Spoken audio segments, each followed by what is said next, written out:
मंच विचार मंचाच्या समोरील आपण सर्व सन्माननीय परिवर्तनाच्या लढ्यात ज्या ज्या महामानवांनी महानायकांनी योगदान दिलं त्या सर्व महामानवांना महानायकांना विनम्र अभिवादन करत, ज्यांच्यामुळे आपण मोकळा श्वास घेऊ शकतोय आणि जे या देशाच्या सीमा राखण्यासाठी आपल्या घरसंसारावर तुळशीपत्र ठेवतायत त्या आमच्या तमाम सीमेवर लढणाऱ्या वीर जवानांना, त्यांच्या वीर मातांना आणि वीर पत्नींना विनम्र अभिवादन करत, या मंचावर उपस्थित या भागाचे संपर्क प्रमुख सन्माननीय खोतजी, मंचावर उपस्थित काँग्रेस, राष्ट्रवादी काँग्रेस, शरदचंद्रजी पवार साहेब, भारत मुक्ती मोर्चा, शेतकरी कामगार पक्ष, आम आदमी पार्टी, समाजवादी पार्टी या सर्व पक्षांचे सर्व सन्माननीय पदाधिकारी, या मंचावर उपस्थित आमच्या पक्षाचे उपनेते सन्माननीय अल्ताफ भाई शेख, या कार्यक्रमाचं वार्तांकन करण्यासाठी एकत्रित असलेले सर्व इलेक्ट्रॉनिक तथा प्रिंट माध्यमांचे सर्व मान्यवर प्रतिनिधी आणि महाविकास आघाडीचे काँग्रेस, राष्ट्रवादी काँग्रेस, शरदचंद्रजी पवार साहेब, आम आदमी पार्टी, शेतकरी कामगार पक्ष, काँग्रेस, शिवसेना उद्धव बाळासाहेब ठाकरे या पक्षाचे महाविकास आघाडीचे अधिकृत एकमेव उमेदवार आयुष्यमान राजेशजी वानखेडे आणि आपण सर्व भावांनो आणि बहिणींनो, मला कल्पना आहे की सभेची जी नियोजित वेळ होती त्या वेळेपेक्षा 1 तास उशीर झालेला आहे आणि ज्या पद्धतीने मी प्रवास करत आली आहे तिकडे पोलीस अधिकारी अजूनही बघत असतील की ताई कोणत्या तरी गाडीत येणार आहेत आणि तोपर्यंत ताई इकडे सभागृहात पोचलेल्या आहेत, अशी सगळी परिस्थिती. ट्रॅफिक प्रचंड होतं. एक कुणीतरी दादा होते ज्यांनी रस्ता दाखवला. माझ्या समवेत कल्याण पश्चिमहून आलेले पदाधिकारी ज्यांनी मला इथपर्यंत आणत सारथ्य केलं ते जयेशवानी. एक कुणीतरी विभाग प्रमुख कुणीतरी आम्हाला गाडीवर भेटले. मग आमचे जयेशवानी त्याला विचारत होते, अहो ते कुठे जायचे? तिकडे उल्हासनगरला जायचे, चारकोप त्या काय उल्हासनगर 4कडे जायचे. तर ते अच्छा तुम्हाला सुषमाताईंच्या मीटिंगला जायचे का? हो सुषमाताईंच्या मीटिंगला जायचे. मग जयेशवानी सांगतात, काय हो म्हणे भाषण तर आवडत नाही मला त्यांचं, कशाला चाललाय तुम्ही? अहो नाही हो लय डॅशिंग बोलती बाई. लोकांमधली प्रतिक्रिया ऐकून आम्ही मजा घेत होतो की जी लोक इकडे येत होती आम्ही त्यांच्याचकडून, पण त्यातनं आम्हाला एक गोष्ट नक्की कळली की इथे येणारी लोक ही उत्स्फूर्तपणे येणारी लोक आहेत. इथे येणारी लोक ही चळवळीवर प्रेम करणारी लोक आहेत. इथे येणारी माणसं ही मनापासून काहीतरी बदल हवा असा विचार करत इथं आलेली माणसं आहेत. दादा हो, मी या सीटकडे राजेश वानखेडे यांची एक सीट म्हणून बघत नाही. ए दादा याचं इको काही कमी करता आलं तर बघा, इको करू नका अजिबात. मी या सीटकडे फक्त आणि फक्त एक विधानसभेची एक सीट किंवा राजेश वानखेडे यांना फक्त एक आमदार करायचे एवढ्या संकुचित एवढ्या मर्यादित विचारानं मी इथं बघत नाहीये. माझ्यासाठी ही सीट म्हणजे महाविकास आघाडीचं सरकार आणणारी एक महत्त्वाची सीट या अर्थानं मी बघतेय. मी आपल्याला हे खात्रीनं सांगायला हवं. काय होते माहिती आहे का की टी व्ही चॅनलवर जाहिरातींचा सध्या रतीब चालू आहे आणि जो रतीब चालू आहे त्याच्यामध्ये इतक्या जाहिराती की सर्वसामान्य माणसांना वाटतं की अरेच्या महाविकास आघाडी तर दिसतच नाहीये, सगळीकडे कसं युतीचंच वातावरण दिसतंय. दादा हो, अत्यंत प्रामाणिकपणे सांगितलं पाहिजे, तब्बल 12 जिल्हे फिरून आली आहे. अजून पुढे 10 दिवस मला वेगवेगळ्या जिल्ह्यांमध्ये जायचंय. म्हणजे आता इथून गेल्यानंतर मी सलग पुन्हा 3 सभा करणार आहे आजच्या, आणि उद्या पुन्हा सकाळी मी कराडमध्ये एक सभा करेल, पुन्हा कराडवरून येईल, पुन्हा 4 वाजता एक सभा करेल, पुन्हा अजून मी वांद्रे, वरळी, माहीम भागातल्या सभा करेल. रोज 4 ते 5 ठिकाणी जाते आणि मला खात्रीने आपल्याला मी सांगितलं पाहिजे की राज्यात सगळीकडे महाविकास आघाडीला प्रचंड पोषक वातावरण आहे. कारण लोकांच्या हे लक्षात आलंय की ही माणसं किती कमालीची फसवी आहेत. मगाशी मी येताना काही बॅनर बघितले समोरच्या उमेदवाराचे. त्या बॅनरवर एक घोषवाक्य लिहिलेलं होतं, काम केलं भारी, असे काहीतरी घोषवाक्य होतं, काम केलं भारी. तो मी विचार करतो अरे आयला काय काम केलं असेल बरं, ह्यानं काम काय केलं असेल बरं भारी. आणि मग मी सहज एकाला आपल्याला नाद आहे असा प्रवाशांना विचारायचा. मी आपली ओढणी बांधून त्याला विचारलं काय हे काम केलं भारी म्हणतोय, काय काम केलं बरं?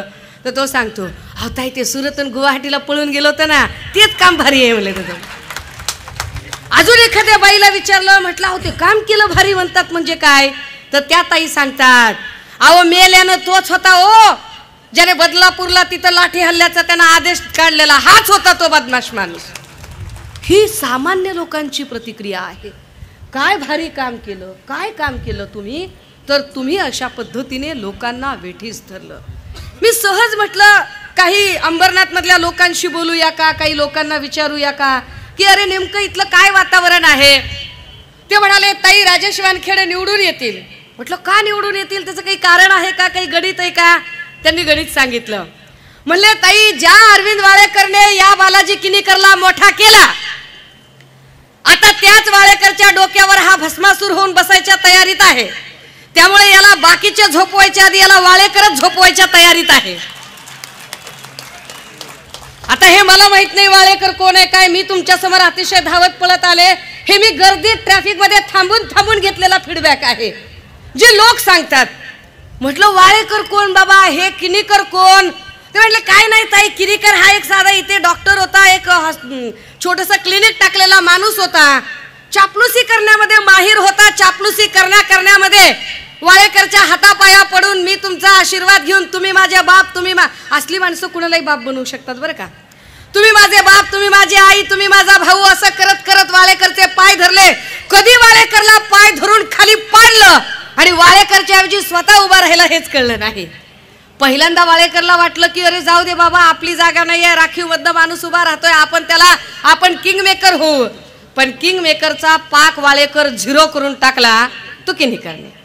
अर्थात किनीकरने झिरो केला म्हणजे किनीकर हिरो आहे का, अजिबात नाही.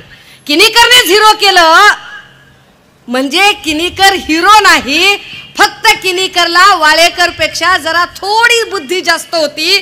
त्या बुद्धीच्या आधारे एकेकाळी जे अरविंद वाळेकर शिंदेंच्या जवळ होते, त्याच शिंदेंच्या जवळ वाळेकरांना बाजूला करून याने पहिली जागा पटकावली आणि तिथे आपली चापलुसी, आपली हुजरेगिरी आणि मुजरेगिरी त्याची वर्क झाली. इतकंच काय ते.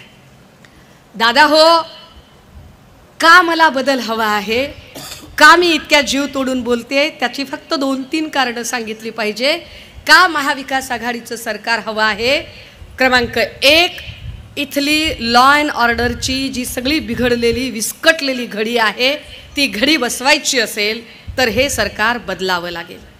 निवडणूक आयोगाचे मी जाहीरपणे आभार मानले पाहिजे की रश्मी शुक्लासारख्या पक्षपाती अधिकाऱ्याची उचलबांगडी केली. ज्या रश्मी शुक्लाने अनेक अधिकाऱ्यांचे, अनेक नेत्यांचे फोन टॅप केले आणि ज्या रश्मी शुक्लांनी फक्त आणि फक्त भाजपसाठी काम केलं, त्या रश्मी शुक्लांची ऐन निवडणुकीच्या काळात पदमुक्ती होणं हा आमच्यासाठीचा शुभ संकेत आहे असं आम्ही मानतो. ते फार गरजेचं होतं. ती दहशत मोडून काढणं गरजेचं होतं. लॉ अँड ऑर्डरच्या इतक्या धज्जी उडून गेल्या की उभ्या महाराष्ट्रातला सगळ्यात जास्तीचा क्राईम रेट कुठला असेल तर तो क्राईम रेट आहे कल्याण डोंबिवली परिसरातला, या अंबरनाथ, या सगळ्या लोकसभा परिसरातला. एवढा क्राईम रेट. बरं पोलिसांचा धाक का बरं नसेल लोकांना, का पोलिसांची भीती वाटत नाही. इथे हे एवढे सगळे पोलीस अधिकारी थांबलेत, इकडे तिकडे सगळीकडे. पण हे सगळे पोलीस अधिकारी जेव्हा गुन्हा घडतो तेव्हा कुठे असतात, जेव्हा चिमुरड्या लेकरावर अन्याय अत्याचार होतो तेव्हा कुठे असतात. टाइम्स ऑफ इंडियाचा सर्वे सांगतो की या सगळ्या कल्याण डोंबिवली अंबरनाथ या सगळ्या परिसरामध्ये सगळ्यात जास्त पोक्सोच्या घटना घडत आहेत. दिवसाला 1 पोक्सोची घटना घडते. या निष्पाप कळ्या फुलण्याआधी जेव्हा खडून काढल्या जातात तेव्हा ही आत्ता जी दिसते ही शेकडोने पोलिसांची यंत्रणा ती कुठे गेलेली असते. का बरं त्या पोलिसांचा धाक कुणाला वाटत नाही. त्याचं कारण असतं, कुणीतरी एखादा देवेंद्र फडणवीस यांच्या बार्किंग ब्रिगेड मधला एखादा येतो, उठतो आणि उठसूट पोलिसांवर बोलत राहतो. पोलीस हतबल होतात. पोलीस काहीच करू शकत नाहीत. त्याचं तो खुलेआम धमक्या देतो, खुलेआम कार्यकर्त्यांना सांगतो, ए काय करायचं ते करून घ्या रे. आपला बाप सागर बंगल्यावर बसलाय. आपल्यासारख्याला प्रश्न पडतो, बाबा ह्याचा तो बाप कणकवलीत राहतोय, हा सागर बंगल्याचा पत्ता कसा सांगतोय.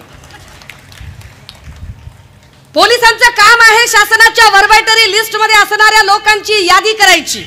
समजा मी इथे बोलायला आले तर रंग सावळा, सशक्त बांधा, मध्यम उंची, केस कुरळे, पोशाख साडी, भाषा मराठी, सदरील वर्णनाची व्यक्ती आपल्या हद्दीत भाषणास आल्यास तिचे भाषण ध्वनिचित्र मुद्रित करा, ती व्यवस्था नसेल तर ध्वनी मुद्रित करा, तीही व्यवस्था नसेल तर टंकलिखित करा. हे काम आहे पोलिसांचं.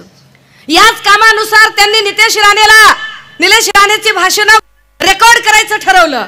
कॅमेरा सुरू झाला आणि काय म्हणतोय पोलिसांना बघून, पठ्ठ्या काय करणार आहात व्हिडिओ रेकॉर्ड करून? काय आपल्या बायकोला नेऊन दाखवणार आहात का? पोलीस भावांनो, तुम्ही आमचे भाऊ आहात. तुमच्या डोळ्यात देखत तुमच्या वर्दीचा अपमान केला जातो. तुमच्या वर्दीची अशी 2 रुपयाची सुद्धा किंमत तो निलेश राणे ठेवत नाही. आणि त्यांचा आलमपणाह असणारा, खरं तर प्रत्येक खात्याचा मंत्री हा त्या खात्यातल्या कर्मचाऱ्यांचा पालक असतो. पण पोलीस खात्याचे मंत्री म्हणून असणारे देवेंद्रजी तुमच्यासाठी काहीच करू शकत नाहीत. तुमच्या साठी तरी म्हणून ते निलेश राणेवर एक FIR दाखल करू शकत नाहीत. तुम्हाला तुमच्या वर्दीची चाड आहे का? तुम्हाला तुमच्या वर्दीचा सन्मान आहे का? कारण तुम्हाला तुमच्या वर्दीचा सन्मान राखायचा असेल तर तो राहिला नाही. पोलिसांचा धाक राहिला नाही. माय मावल्या हो, विचार करा. अरे कधी काळी कधी कुणाचा खून करायचा असेल तर कुणी कुणाची निर्जन ठिकाणी हत्या करून मोकळं व्हायचं. काय परिस्थिती आहे तुमच्या एरियामध्ये? फेसबुक लाईव्ह करून लोक एकमेकांना मारायला लागली. त्या कल्याणमध्ये पोलीस स्टेशनमध्ये पोलिसांच्या समोर गोळ्या घातल्या एकमेकांना. काय केलं पोलिसांनी? काय करू शकतात पोलीस? पोलिसांचा धाक राहिला नाही. आणि पोलिसांचा धाक न राहण्याला कारणीभूत कोण? तर पोलीस खात्याचं मंत्रालय चालवणारे खुद्द देवेंद्र फडणवीस. अशा लोकांकडून अपेक्षा ती काय करायची? का गरज आहे महाविकास आघाडीची? एकीकडे ज्या लोकांनी गद्दारी केली त्यांची प्रॉपर्टी 10 पटीने वाढली. अगदी उदाहरणादाखल सांगायचं झालं तर 2019 मध्ये ज्या संभाजीनगर पश्चिमच्या संजय सिरसाटने 3 कोटीची प्रॉपर्टी निवडणूक आयोगाकडे लिहिली होती, त्याची प्रॉपर्टी 2024 ला 55 कोटी झाली आहे. 10 पट प्रॉपर्टी वाढली. कशाने वाढली? कधी काळी जो बालाजी किनीकर एक साधं छोटं क्लिनिक टाकून होता, त्या बालाजी किनीकर कडे आज करोडो रुपयाची प्रॉपर्टी आली. कुठून? कुठे कष्ट करायला गेला आम्हाला तर सांग राजा. असं कोणता तू अलाउद्दीनचा दिवा घासला सण? कुठं एवढी तू मेहनत केलीस की ज्याच्यामुळे तुझ्याकडे एवढे पैसे आले? दादा हो, या 40च्या 40 गद्दारांकडे पैसे आले, पण सर्वसामान्य माणसांचा खिसा कापला गेला. ते जाहिरात करतात की आमच्या माय मावल्यांना ते महिना 1500 देतील. का तुमच्या 1500वर अवलंबून राहावं लागतं? जाहिरातीत दाखवतायत साडी घ्यायला 1500वर अवलंबून, ड्रेस घ्यायला 1500वर अवलंबून. का गरज पडत असेल बरं? जर खरंच नरेंद्र मोदी यांनी विकास केला असता, जर खरंच एकनाथ शिंदेने विकास केला असता, तर 1500ची भीक मिळेपर्यंत वाट बघावं लागलं असतं का? ज्या अर्थी 1500वर अवलंबून राहावं लागतं, याचा अर्थ असा आहे की एकनाथ शिंदे, देवेंद्र फडणवीस आणि अजित पवार या तिघांनी महाराष्ट्र विकून खाल्ला. हा महाराष्ट्र विकून खाताना जाहिराती मात्र इतक्या केल्या. मायबापाच्या इमानदारीनं तुमच्यापैकी कुणीही सांगावं, तुम्ही सगळी मराठवाड्यातनं, विदर्भातनं, इकडून तिकडून आलेली, पोटासाठी इथं स्थायिक झालेली माणसं आहात. तुम्ही तुमच्या बहिणींची लग्न लावून दिली असतील, उसनं पासनं व्याज व्यवहार करून केला असेल, मानपान केले असतील. बहिणीच्या लग्नात कुकर दिला असेल, मिक्सर दिला असेल, कपाट दिला असेल, सोफा दिला असेल. कधी तुम्ही बहिणीच्या लग्नात असा बॅनर लावला का स्वागताला? लाडक्या बहिणीच्या लग्नात 10 लाख खर्च केले, लावला नाही. कधी बहिणीला तुम्ही 10-5 हजार रुपये दिले? बस स्टँडवर येऊन तुम्ही कधी जाहिरात केली का? लाडक्या बहिणीला 10,000 रुपये देऊन आलो. तुम्ही असं कधीच केलं नाही. तुम्हाला बहिणीच्या नात्याचा आभ कळतो, सन्मान कळतो, तुम्हाला बहिणीचं नातं कळतं.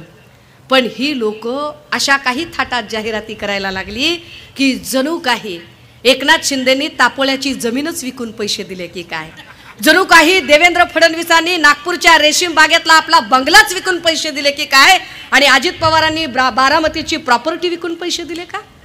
आपले टॅक्सचे पैसे होते, आपल्या हक्काचे पैसे होते, इथल्या माणसांचे पैसे, पण जाहिराती किती. आणि मी तुम्हाला वारंवार सांगते, जेवढ्या आपल्याला माहितीच्या जास्तीत जास्त जाहिराती दिसतात ना राजे हो, जाहिरात कुणाची दिसते? जाहिरात कधी तुम्ही ॲमेझॉन किंवा नेटफ्लिक्स बघायला लागला तर तुम्हाला जाहिरात चांगलं पुस्तक वाचण्याची दिसत नाही. तुम्हाला जाहिरात एखाद्या व्यायाम प्रकाराची, योगासनाची दिसत नाही. तुम्हाला जाहिरात आयुर्वेद पंचकर्मची दिसत नाही. तुम्हाला जाहिरात दूध प्या, तूप खा, बदाम खा याची जाहिरात दिसत नाही. जाहिरात कशाची असते? जंगली रमी पे आओ ना महाराज.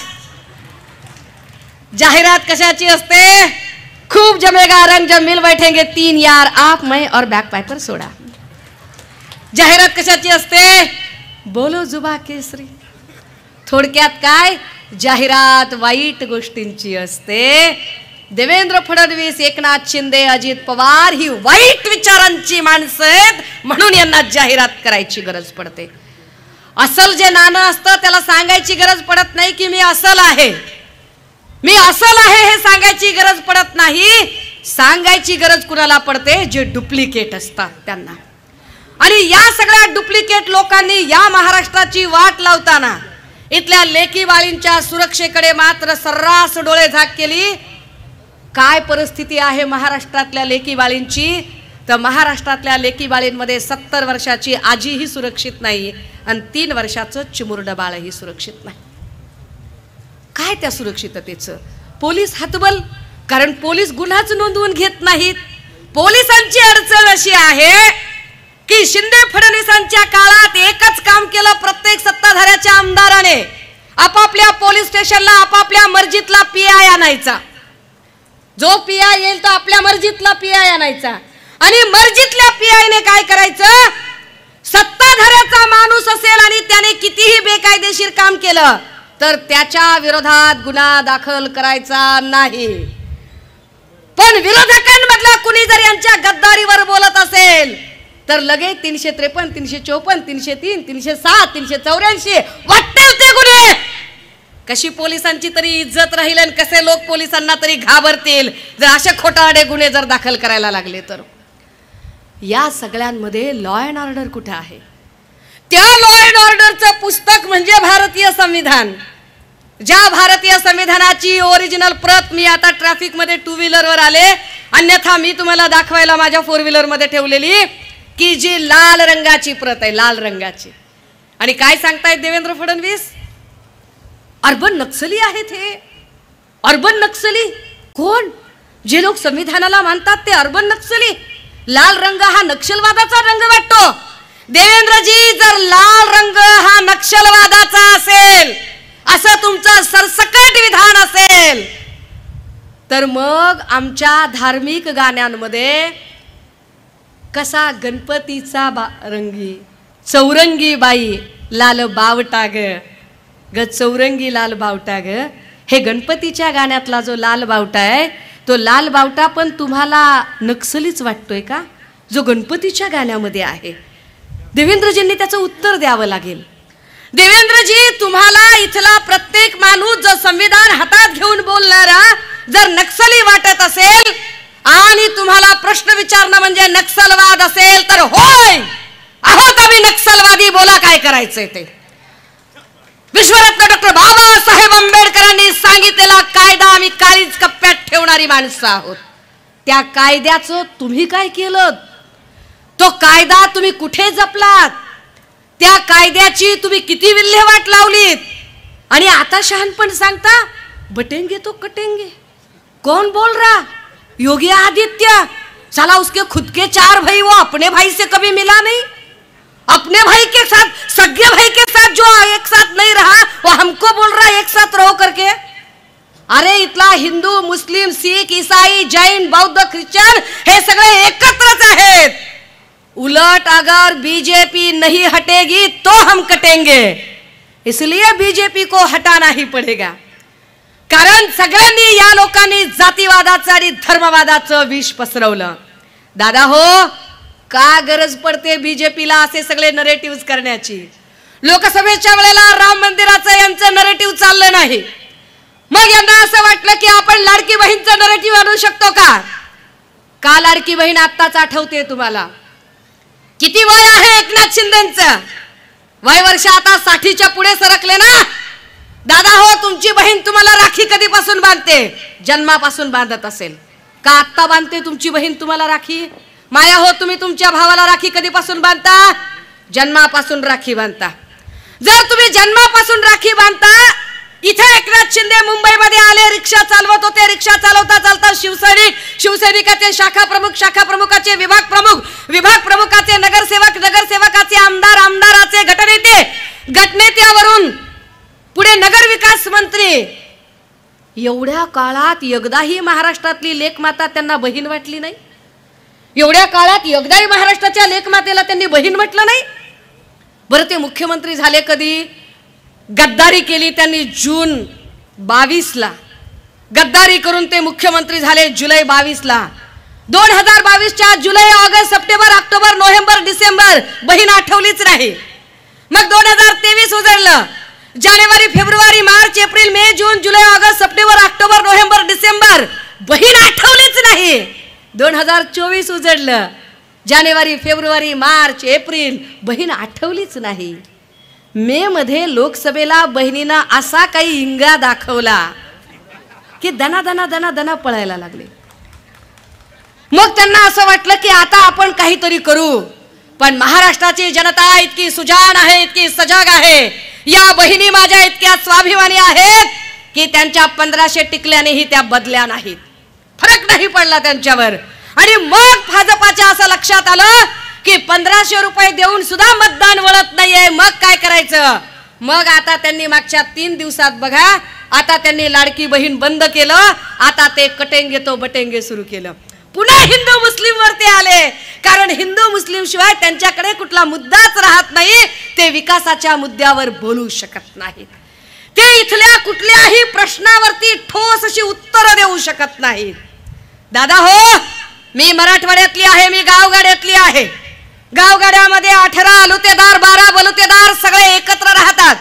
इथला मराठा, साली, माळी, कोळी, तेली, तांबोळी, आतार, वाघवाड, सुतार, लोहार, कुंभार, रामोशी, बेरड, बेलदार, बेस्तर, माकडवाले, अस्वलवाले, चित्रकती, कंजार, भाट, लाड, लक्ष्मी, सिक्कलगार, घिसाडी, पारदी, जोशी, भराडी, आराधी, गोंधळी ही सगळी माणसं एकत्र गुण्या गोविंदानं नांदतात. पण या सगळ्या लोकांच्या मध्ये जातीपातीच्या भिंती उभ्या केल्या त्या एकनाथ शिंदे आणि देवेंद्र फडणवीसांनी. आणि हे बालाजी किनीकरांच्या सारखे पट्टू लोक पुन्हा मध्ये येतात. काय बालाजी किनीकरने त्याच्या विकासाचा पाडा वाचावा? काय बालाजी किनीकरने या मतदारसंघासाठी केलं ते छाती ठोकपणे सांगावं. बालाजी किनीकरने काम केलं भारी, होय भारी काम केलं. काय काम केलं? या भागातली ट्यूबलाइटची एजन्सी असो, पेप्सीची एजन्सी असो, कोकची एजन्सी असो, फ्रीजची एजन्सी असो, सिमेंटची एजन्सी असो, की साध्या कुरकुरे चिप्स, अगदी गायछाप आणि चुनापुडीची एजन्सी जरी असली तरी ती किनीकरलाच मिळाली पाहिजे. ह्याच्या पलीकडे काय नाही. काय भारी काम! तर सगळ्या प्रकारच्या बिल्डर करून सगळ्या प्रकारची जे एजन्सी आणि एजंट आणि कमिशन, अगदी कधी कधी ते वाळेकरला सुद्धा नाही मिळालं पाहिजे, आपल्यालाच मिळालं पाहिजे अशा हिशोबानं. आणि दोघांच्या भांडणात सगळा मतदारसंघ धास्तावलेला. दोघांच्या भांडणात दहशत इतकी, दोघांची दहशत आणि गुंडागर्दी इतकी की पोलिसांचीही मजाल नाही त्याच्यावरती भ्र शब्द काढायची, मजाल नाही पोलिसांची की एखाद्या गुन्हा ताकदीने येऊन नोंदवायची. काय करायचं? का गरज आहे? एक राजेश वानखेडे फक्त निवडून द्यायचे एवढ्या पुरतं मर्यादित नाही राजे हो. आम्ही इथल्या तरुणांच्या रोजगाराचं काय, हे सगळे लोक बोलत आहेत, पण इथल्या रोजगारावर कोणी बोलायचं? हे फार म्हणतात आम्ही भ्रष्टाचार मुक्त. कसा भ्रष्टाचार मुक्त करणार? 5000 पोलीस भरतीच्या जागा निघाल्या, 13 लाख फॉर्म भरले गेले. एक अर्ज भरायचा असेल तर एक अर्ज भरण्यासाठी 1000चं चलन भरावं लागतं. साधारणतः 200 रुपये कम्प्युटरला द्यावे लागतात. परीक्षा जिल्ह्याच्या ठिकाणी होते, जाण्या येण्यात 1000 रुपये खर्च होतात. एका परीक्षेसाठी 2500 रुपये खर्च. आतापर्यंत 65 प्रकारच्या 70 प्रकारच्या परीक्षा झाल्या. गेल्या 2.5 वर्षामध्ये 70 प्रकारच्या परीक्षा झाल्या आणि 70 प्रकारच्या परीक्षांमधल्या 65 प्रकारच्या परीक्षांचे पेपर फुटले. 65 प्रकारच्या परीक्षांचे पेपर फुटले. एका पेपरचं गणित धरा की 13 लाख गुणिले 1000 याप्रमाणे चलन म्हटलं तर किती पैसे? हे पैसे गेले कुठे? या पैशाचा हिशोब कुणी मागायचा? पैसे पाण्यात गेले. पेपर फुटला, लेकरांच्या चलनाचे पैसे परत मिळणार नाहीत, पैसे पाण्यात गेले. पण यावर बोलायचं कुणी? तर यावर कुणीच बोलत नाही. दादा हो, 65 प्रकारचे पेपर फुटले का? कारण 65 प्रकारच्या ज्या परीक्षा झाल्या त्या परीक्षा गव्हर्नमेंटकडून घेण्याच्या ऐवजी खाजगी वेंडर पद्धतीने घेतल्या गेल्या, खाजगी ठेकेदारी पद्धतीने घेतल्या गेल्या. आणि ही वेंडर आणि ठेकेदारी पद्धत चालवतो कोण? परीक्षा घेण्याचा ठेका कुणाकडे? परीक्षा घेण्याचा ठेका बीव्हीजी क्रिस्टल कंपनीकडे. बीव्हीजी क्रिस्टल कंपनी कुणाची? बीव्हीजी क्रिस्टल कंपनी प्रसाद लाडची. प्रसाद लाड कुणाचा? देवेंद्र फडणवीसांचा. देवेंद्र फडणवीस कुणाचे? भाजपाचे. भाजपा कुणाची? अदानी अंबानीची. मग गोरगरिबाचं कोण आहे? कोण आहे इथलं गोरगरिबाचं? त्याच्यावर काहीच विचार केला जात नाही. महाविकास आघाडीने सांगितलं आम्ही सत्तेत आल्यावर पहिल्यांदा ठेकेदारी पद्धतीने जी परीक्षा भरती होते ती रद्द करू आणि पुन्हा एकदा राज्य लोकसेवा आयोगाचं बळकटीकरण करत या सगळ्या परीक्षा राज्य लोकसेवा आयोगाच्या मार्फत केल्या जातील, जेणेकरून पेपर फुटी होणार नाही आणि मधल्या ठेकेदारांचे हात येणार नाही. राजे हो, माझ्याकडे बोलण्यासारखे असंख्य मुद्दे आहेत. काय या महाराष्ट्राचं या लोकांनी वाटोळं केलं, परंतु वेळेच्या कमतरतेपुढे मी फक्त एवढं एकच सांगू शकते सध्या तरी, की तुमचा एक निर्णय ठरवणार आहे की महाराष्ट्राला इमानदारी पसंत आहे की गद्दारी पसंत आहे. जर महाराष्ट्रातल्या लोकांना गद्दारी आवडत नसेल, जर महाराष्ट्रातला प्रत्येक नागरिक सन्मान्य पक्षप्रमुख उद्धव साहेबांच्या पाठीत खंजीर खुपसल्यानंतर आणि ते ज्या पद्धतीने वर्षा बंगल्याच्या पायऱ्या उतरत होते आणि महाराष्ट्रातल्या प्रत्येक नागरिकाच्या डोळ्यात पाणी होतं, ती घटना जर प्रत्येकाला आठवत असेल तर निश्चितपणे येणाऱ्या 20 तारखेला तुम्ही एक चांगला निर्णय घ्याल. मला खात्री आहे की राजेश वानखेडे सारखा एक माणूस जो चळवळीतनं आलेला आहे, कारण भारत मुक्ती मोर्चासारखी माणसं इतक्या सहजासहजी कुणाच्या पाठीशी उभी राहत नाहीत. ही माणसं ताकदीने विचारधारेची माणसं आहे, जी चळवळीतल्या लोकाला पुढे करतात. हा चळवळीतून आलेला माणूस आहे. मी आपल्याला विश्वास देते, जर राजेश दादाने काही ऐकलं नाही ना, तुमच्या बहिणीचा फोन थेट गुगलवर उपलब्ध आहे आणि 24/7 कुठलाही अननोन नंबर मी उचलते. त्या सगळ्या लोकांची मी जबाबदारी घ्यायला तयार असेल. परंतु इतक्या वेळा आणि हो, अजून एक विसरेन मी, बालाजी किनीकरची हैसियत ही मातोश्री आणि ठाकरेंनीच बनवली होती. त्यामुळे अगर हम बना सकते हैं तो हम बिगाड़ भी सकते हैं. हे किनीकरच्या सगळ्या चेल्या चपाट्यांनी नीट लक्षात ठेवायचंय. बाकी सगळ्या पोलीस भावांच्या बद्दल मला आदर आहे. जुन्या पेन्शन योजनेचा प्रश्न आम्ही सत्तेत आल्यावर मार्गी लावू, हे आम्ही ठरवून घेतलेलं आहे की नोकरदारांची जुनी पेन्शन योजना पुन्हा पूर्ववत केली जाईल. हा सन्मान्य उद्धव बाळासाहेब ठाकरे यांचा शब्द आहे. त्यामुळे दादा, किती नंबरला आहे बटन आपलं? 3 नंबरला. किती नंबरला? मागचा आवाज आला नाही. किती नंबरला? 3 नंबरचं बटन दाबायचंय दादा हो. आता पुन्हा गद्दारीला थारा नाही, आता पुन्हा गद्दारांना जागा नाही. या मतदारसंघामध्ये येत्या 20 तारखेला 3 नंबरचं बटन दाबून पोलीस बोलून दाखवत नसले तरी त्यांच्या सुद्धा पोटात प्रचंड राग आहे आणि त्यांनाही माहिती आहे की डिसेंबर मध्ये ते आमच्या सोबत आणि आम्ही त्यांच्या सोबत आहोत. त्यांना आमच्याच सोबत काम करायचं आहे. त्यामुळे हे सगळे लोक ताकदीने उभे राहतील. दादा हो, त्यांच्या गुंडगर्दी पुढे आणि त्यांच्या धनशक्ती पुढे तुमची जनशक्ती जास्त ताकदीची ठरेल. मला विश्वास आहे की 20 तारखेला तुम्ही योग्य तो निर्णय घ्याल आणि मशाल या चिन्हाचं बटन दाबून राजेश वानखेडे यांना प्रचंड मताने विजयी कराल. मला जे मांडायचं होतं ते मांडून झालं.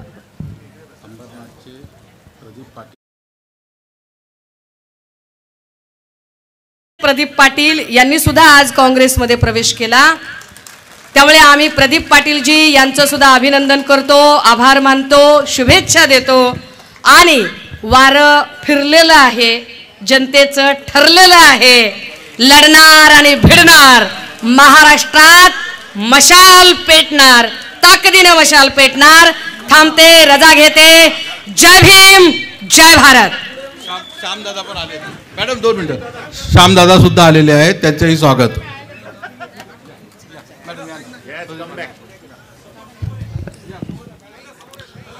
धन्यवाद.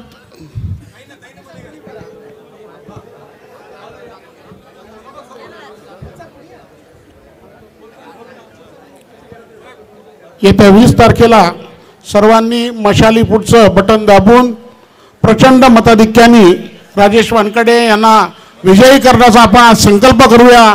जोरदार टाळ्या वाजवून सुषमाताईंचं आपण आभार व्यक्त करूया.